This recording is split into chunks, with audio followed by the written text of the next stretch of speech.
conformado por Juan Carlos, Erandi, Sabrina, Andrea, María Fernanda, Mariana y Guillermo. Y les vamos a hablar sobre las acciones esenciales de seguridad del paciente.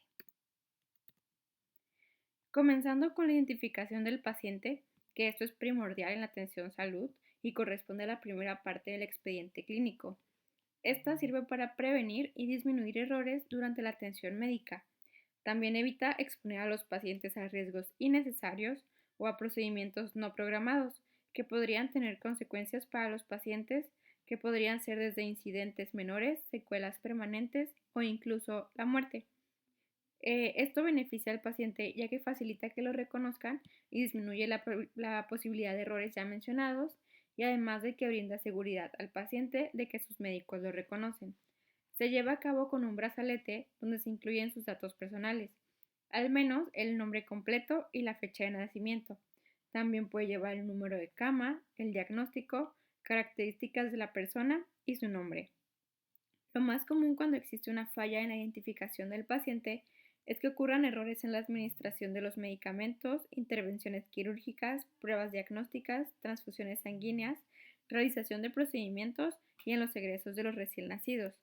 Según la modernidad de los hospitales, hay brazaletes que nos permiten añadir alergias, riesgos del paciente y algunos tienen códigos QR que nos llevan a su expediente clínico directamente, haciendo los procesos de atención más seguros y más ágiles.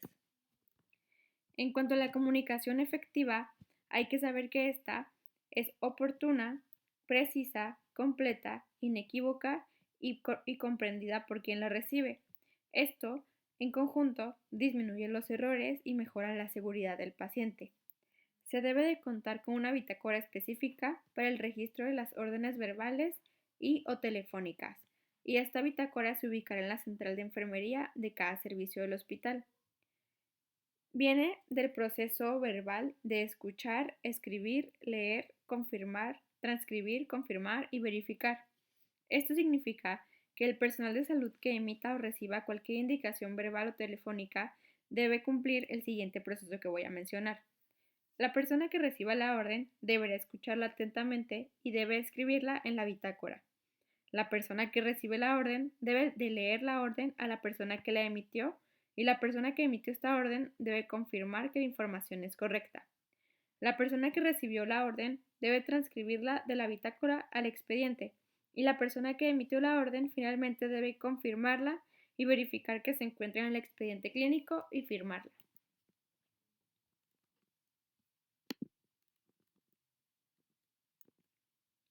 También de la emisión y recepción de las órdenes verbales y o telefónicas en urgencias, el proceso es escuchar, repetir, confirmar y transcribir, lo que significa que la persona que recibe la orden debe escucharla atentamente y repetir la orden en voz alta. La persona que emitió la orden debe confirmar que la información es correcta, y la persona que recibió la orden debe transcribirla a la bitácora después de haber atendido al paciente. De la comunicación durante la transferencia de pacientes, el personal de salud utilizará la técnica SAER, que por sus siglas en español significa situación, antecedentes, evaluación y recomendación. Durante la transferencia de pacientes de un servicio a otro o durante los cambios de turno o cuando sea requerido por otra unidad. Es importante que cada situación, que cada organización identifique todas las áreas, servicios o situaciones en las que el personal de salud pueda recibir órdenes clínicas, verbales o telefónicas y o resultados de laboratorio o gabinete de manera verbal o telefónica, y asegurar que la acción básica se realice de manera correcta en el momento oportuno para disminuir la probabilidad de errores. Asimismo, cada organización podrá implementar el mecanismo estructurado de comunicación que le permita la entrega oportuna y coordinada de la información del paciente durante las transiciones, y al utilizar de manera estandarizada y sistémica el siguiente orden para la comunicación de un paciente: situación actual, antecedentes de la situación actual del paciente, evaluaciones, recomendaciones y actividades pendientes. Ahora pasamos a la seguridad en el proceso de medicación. Los errores de medicación son una de las causas más frecuentes de los acontecimientos adversos ligados a la atención médica. Hasta un cuarto de los errores de medicación son debidas a un mal nombre del medicamento. El proyecto IBEAS mostró que 1 de cada 10 ingresos en los hospitales son por reacciones adversas a medicamentos. La Alianza Mundial por la Seguridad del Paciente recomienda una planificación de la disponibilidad, acceso, prescripción, distribución, preparación, etiquetado, verificación y administración. La gestión de medicamentos abarca el sistema y los procesos que emplea una organización para administrar farmacoterapias a sus pacientes, lo que requiere una participación multidisciplinaria y coordinada del personal. La seguridad de los procedimientos consiste en garantizar que la cirugía sea en el lugar correcto, con el procedimiento correcto y el paciente correcto. Existen listas para verificar la seguridad de la cirugía, como comentar el procedimiento, identificar al paciente, repetir las alergias, verificar el sitio anatómico donde será el procedimiento, comprobar el funcionamiento del equipo y nombrar a todos los médicos implicados. Esto se hace antes de la inducción de la anestesia y después de que el paciente esté anestesiado. La cirugía se debe llevar a cabo en el lugar correcto. Esto debe ser marcado por la persona que llevará a cabo el procedimiento con un marcador indeleble, con las iniciales facultativo, y el paciente debe confirmar el lugar y las marcas. La reducción del riesgo de infecciones asociadas a la atención de la salud. Las infecciones asociadas a la salud han sido reconocidas por más de un siglo como un problema crítico que afecta a la calidad del cuidado y la atención de los pacientes atendidos en los hospitales, y hasta un tercio de las infecciones asociadas a la salud pueden ser evitadas. Una proporción significativa de estas infecciones se deben a la contaminación y a la transmisión de microorganismos a través de las manos de los trabajadores de la salud, convirtiéndolas en la principal ruta de propagación.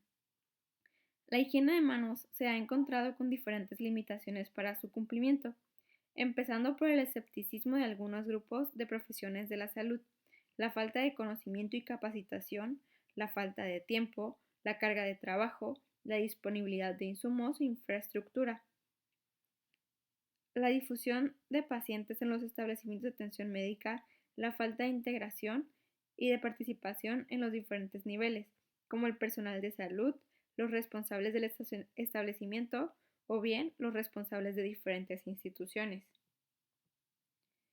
El personal de salud, para una correcta higiene de manos, deberá realizar la higiene de manos durante los 5 momentos propuestos por la OMS y de acuerdo a las técnicas establecidas. Los 5 momentos, como se indica en la imagen, son antes de tocar al paciente, antes de realizar una tarea limpia o aséptica, después del riesgo de exposición a líquidos corporales, después de tocar al paciente y después del contacto con el entorno del paciente. Es importante mantener las uñas cortas y limpias, evitar usar anillos o pulseras durante la jornada laboral, evitar la higiene de manos con agua y jabón inmediatamente antes o después de frotar las manos con una solución de base alcohólica, realizar la higiene de manos con agua y jabón simple con la técnica establecida por la OMS o frotarlas con una preparación alcoholada antes de manipular medicamentos o preparar alimentos. Realizar la higiene de manos antes de utilizar guantes, preferentemente con una solución de base de alcohol, y cuando las manos se encuentren visiblemente sucias, realizar la higiene de manos con agua y jabón. En caso de utilizar solución de base de alcohol, esperar que ésta se haya secado completamente antes de colocarse los guantes. Hablando de la reducción del riesgo del daño al paciente por causa de caídas. Uno de los principales problemas en los pacientes, siendo los adultos mayores los más vulnerables, son las caídas, que conllevan a un deterioro en su calidad de vida. Es por esto que distintas organizaciones elaboraron un plan de acción, creando herramientas, que en este caso son escalas, para determinar el riesgo de caídas que pueden llegar a presentar un paciente. Esta escala se debe evaluar cada vez que ocurre un turno o al momento de la consulta en pacientes que sean más vulnerables a este tipo de sucesos. La escala más usada es la escala Downton, la cual se divide en 5 variables de medición, las cuales son caídas previas, medicamentos, déficit sensorial, estado mental y deambulación, en donde cada parámetro se debe de medir y agregar un valor para interpretar el puntaje. Los estándares son: un puntaje igual o mayor a 3 es de alto riesgo, 1 o 2 es riesgo mediano y un puntaje de 0 a 1 es bajo riesgo. Existen ciertas medidas o acciones que por parte del personal de salud para prevenir el riesgo de caídas, en donde su objetivo será la evaluación por medio de la escala Downton.